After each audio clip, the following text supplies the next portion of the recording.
বিসমিল্লাহির রহমানির রহিম। আসসালামু আলাইকুম। এটা হলো সুস্বাদু লাল পোয়া মাছ। আর এই লাল পোয়া মাছটা আমি কি করে রান্না করলাম আপনাদের সাথে ফুল ভিডিওটা শেয়ার করব। আপনারা আমার ভিডিওটা না টেনে দেখতে থাকুন। চলুন দেখি কি করে রান্নাটা করলাম, আপনাদের সাথে শেয়ার করব।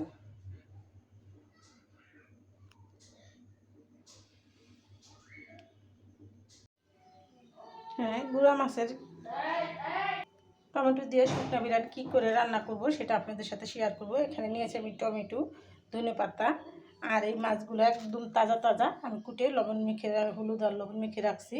তো এখানে পেঁয়াজ, কাঁচামরিচ, রসুন আমি ব্লেন্ডার করে নিছি। তো আপনারা যারা শুকনো মরিচের ফাঁকি খান তারা অবশ্যই শুকনো মরিচের ফাঁকি দিয়ে নেবেন। তো আমি এখন মাছগুলো ভাজবো আর আপনাদের সাথে শেয়ার করব। আমি যাই কিছু করি আপনাদের সাথে শেয়ার করি। আমি গুঁড়া মাছ রান্নাও যা, আর বড় মাছ তো আমরা খুব কমই খাই, গুঁড়া মাছটাই বেশি খাও। এদিকে আমার মাছটা ভাজা হয়েছে থাক, বাকি উপকরণগুলো টমেটো আর ধনেপাতাটা আমি কেটে নেব। একদম ধনেপাতার দেশি ধনেপাতাটা তাজা, দেখেন কি সুন্দর, সে তো খুব সুস্বাদু একটা গ্রান আসবে। এই দেশি ধনেপাতাটা একটু তরকারিতে দেবেন, অনেক সুন্দর গ্রান। আর দেখেন কি নরম তুলতুলে, একদম তাজা লকলকে ধনেপাতা।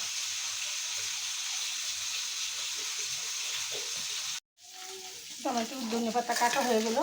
এদিকে আমার মাছটা ভাজা হয়ে গেল। আমি এখন দেখেন এই গুঁড়া মাছ অনেকে কাটার জন্য খেতে চায় না, কিন্তু এরকম মুচমুচো করে ভাজা নিলে খেতে অসাধারণ হয়। মাছটা আমি ভাজা নিলাম,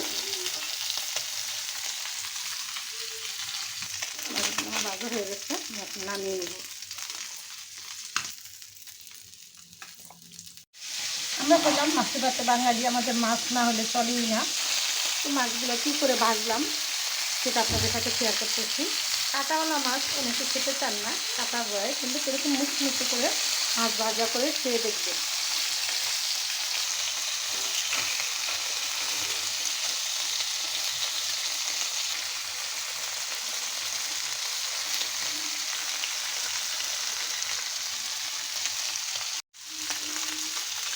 মুচমুচে মাছ ভাজা একবার ভেজে খেয়ে দেখুন।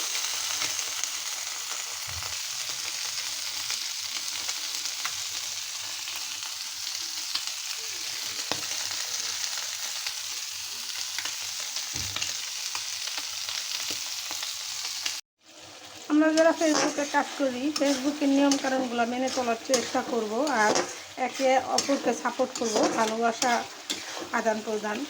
একজন ভালো না বাসে আমরা এগিয়ে যাবো এইভাবে। আর নতুন নতুন আপডেট হইতেছে, এগুলো মেনে চলার চেষ্টা করব। ফেসবুকে সবাই বলে যে আপনাকে আমি সাপোর্ট করবো, আপনি আমাকে সাপোর্ট করবেন না। সাপোর্ট করতে চায় না কেউ, গরিবের কেউই ভালোবাসে না, আপনজনই ভালোবাসে না। পর যাদের ভিতরে আমার জন্য ভালোবাসা আছে, যারা আমার ভিডিওগুলো দেখেন ভালোবাসেন, অবশ্যই আমাকে একটু ভালোবাসা দিবেন। আমার স্টার চ্যানেলটা স্টারের জন্য পূরণ হচ্ছে না। আপনারা যদি আমার ভালোবেসে থাকেন তাহলে আমাকে একটু হেল্প করবেন, সবাই ভালোবাসা দিয়ে সাপোর্ট করে কাছে রাখবেন। আর নতুন নতুন ভিডিও পেতে আমার সাথেই থাকবেন।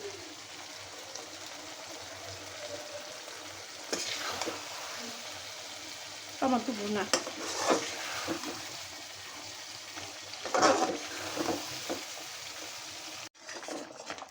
আমার মশলাটা কষা হয়ে গেছে, আমি কিছুটা ধনেপাতা দিয়ে দিব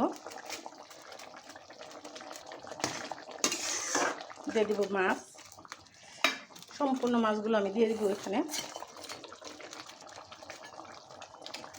এটা একদম মাখো মাখো হবে, এটাকে আমাদের দেশে বলে শুকনা বিরান। তো আমি টমেটো দিয়ে শুকনা বিরান রান্না করলাম।